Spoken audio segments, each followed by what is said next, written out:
kami loh nggak seburuk ini, kan semacam itu. Nah ini oleh karena itu diperlukan nama si pembuatnya. Terus laporan disusun dari lingkup tanggung jawab manajer yang lebih sempit ke lingkup yang lebih luas.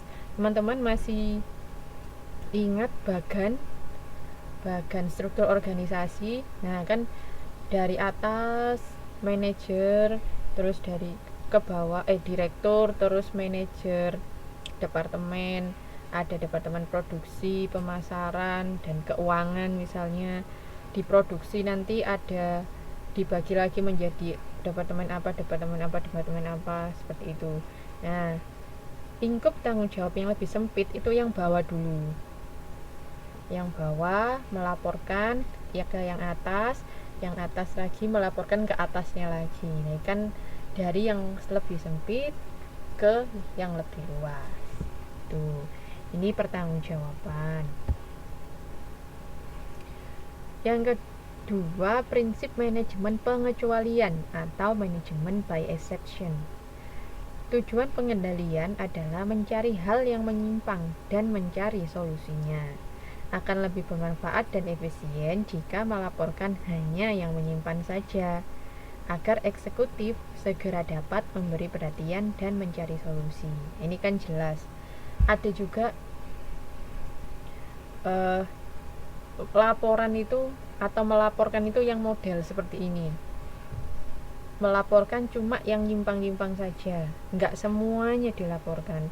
Kalau misalnya kita bikin laporan kan yang bagus itu kan yang lengkap gitu ya, yang komplit, yang runtut, pokoknya semuanya disajikan.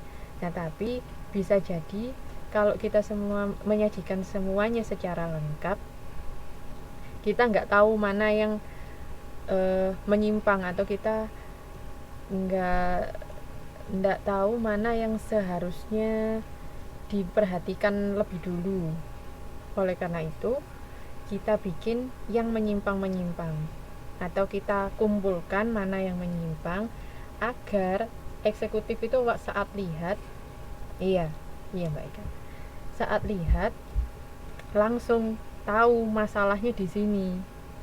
Oh, di sini masalahnya. Oke, kita harus mencari solusinya langsung gitu.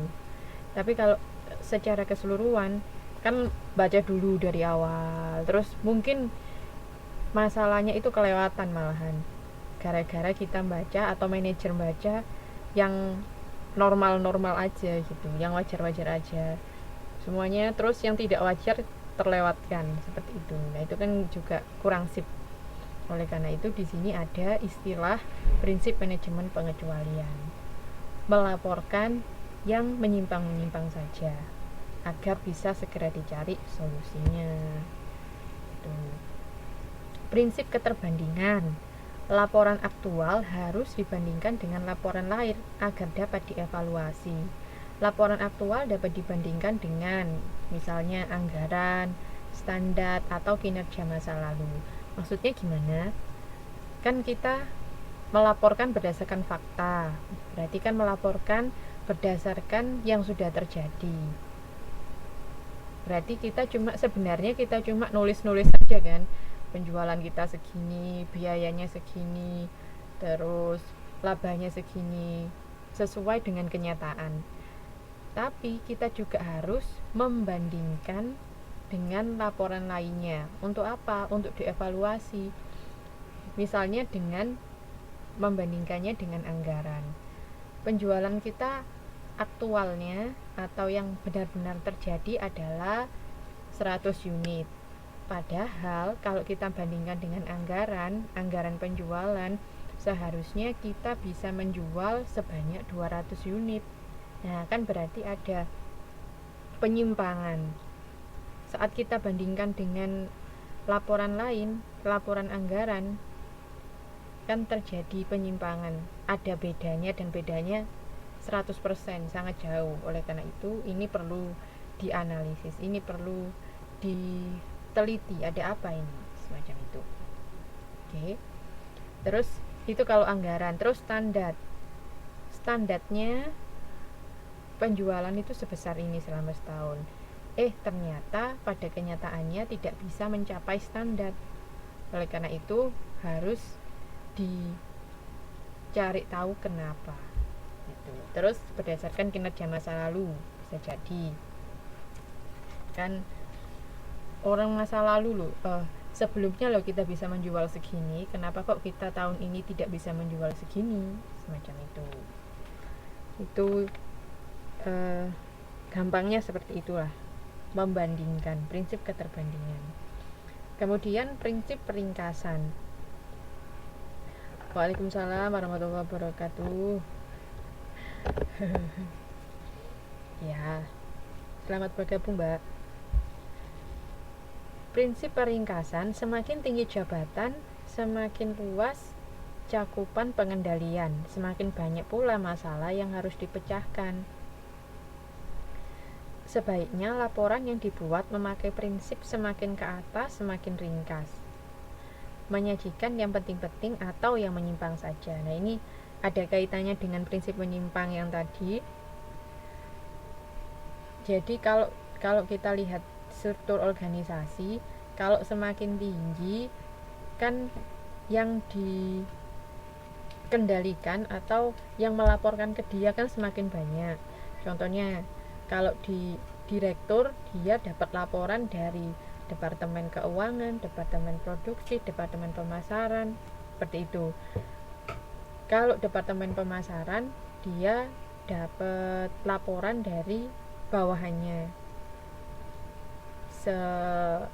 ya di yang bertanggung jawab kepada dia, kan seperti itu. Nah, prinsip peringkasan berarti kalau semakin ke atas struktur organisasinya, kalau bisa itu laporannya lebih ringkas lagi, tidak usah terlalu detail. Oke. Karena apa? Kalau informasinya itu ringkas atau laporannya itu ringkas, menyajikan yang penting-penting saja atau yang menyimpang saja, kalau ada masalah itu bisa segera diatasi.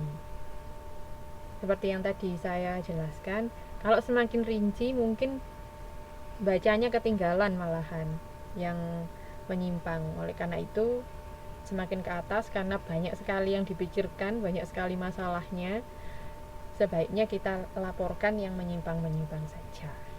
Tuh. Menyimpang itu tidak selalu tidak selalu buruk, tidak selalu merugikan. Contohnya penjualan, misalnya harusnya budgetnya atau anggarannya 100 unit, ternyata kita bisa menjual 1000 unit. Nah, ini kan menyimpang. Tapi menyimpangnya kan lebih baik. Gitu. Jadi menyimpang itu beda atau ya menyimpang, berbeda dengan yang dianggarkan atau yang direncanakan. Tapi tidak selalu menyimpang itu buruk. Oke. Gitu. Terus prinsip komentar dan interpretasi. Tujuan laporan itu kan untuk mengkomunikasikan ide-ide kepada pihak lain. Maka laporan harus dapat dipahami tanpa menanyakan kepada penyusunnya. Penyusun laporan mungkin tidak dari disiplin ilmu yang sama dengan pembaca. Oleh karena itu dibutuhkan interpretasi komentar. Jadi